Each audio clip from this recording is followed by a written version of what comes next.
May buntag sa tanan. Mga na ta. Naluto na akong ginamos, oh. Tapos, nagluto din kong kamote. Upat ni siya ka kamote. Duha na kong kauno ni kay basig delikado pag magbaklay ka sa kalsada. Nagkikiay mong puwit. May. Char pala ang puwit mong lumabas. Okay, kain tayo ng kamote. At saka ginamos. Namiss ko talagang ginamos sa amin. Nalala ko yung maliliit pa kami. Ginamos talagang laging nakadisplay sa lamisa.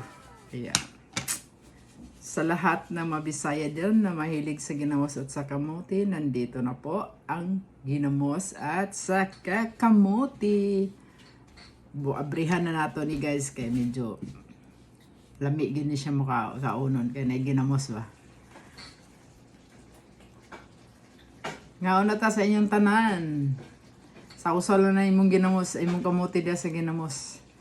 Lami na dayan niya siya.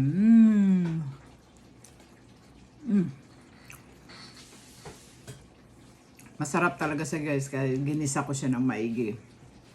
Tapos nilagyan ko siya ng mga panakot-panakot.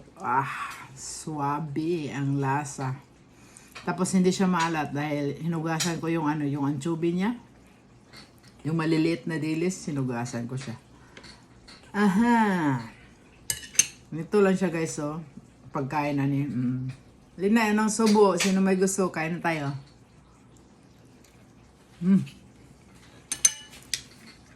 Sarap. Dami. Tapos nilagyan ko pa siya ng sili. Mas lalong masarap. Okay, sa nakakamiss diyan. Kain tayo. Kain tayo ng ginamos na masarap, na maanghang, at saka hindi maalat. Okay. Bye. Enjoy.